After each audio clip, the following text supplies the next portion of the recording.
Gordon Goes Foreign.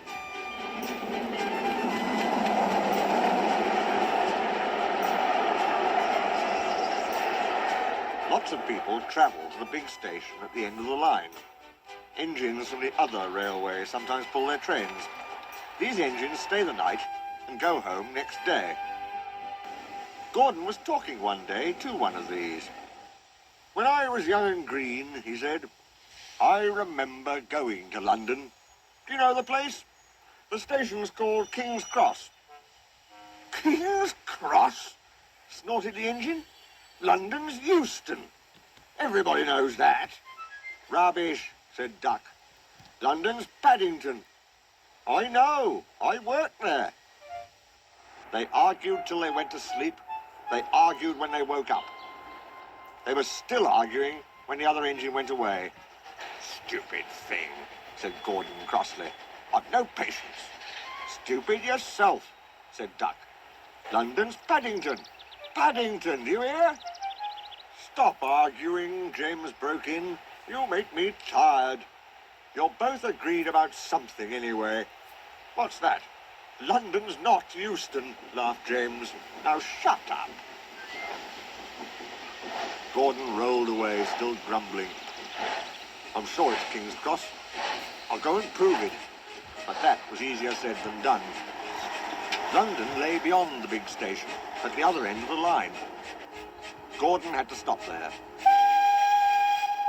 Another engine then took his train. If I didn't stop, he thought, I could go to London. One day he ran right through the station.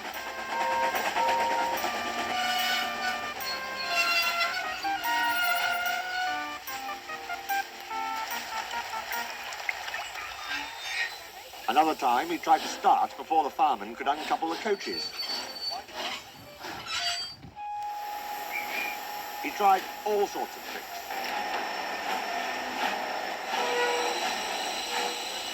But it was no good. His driver checked him every time. "Oh dear," he thought sadly, "I'll never get there." One day he pulled the express to the station as usual. His fireman uncoupled the coaches and he ran onto his siding to wait till it was time to go home. The coaches waited and waited at the platform, but their engine didn't come. A porter ran across and spoke to Gordon's driver. "The inspector's on the platform. He wants to see you." The driver climbed down from the cab and walked over to the station.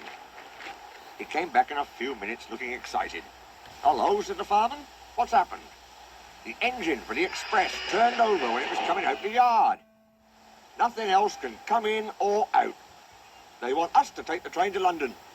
I said we would if the Fat Controller agreed.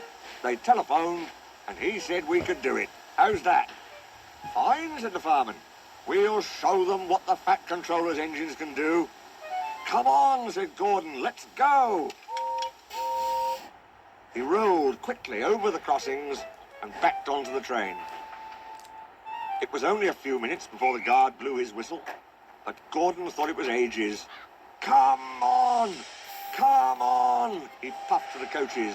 "Come on, come on, come on, come on, come on, come on, come on. We're going to town, we're going to town," sang the coaches. Slowly at first, then faster and faster. "We're going to town, we're going to town, we're going to town, we're going to town."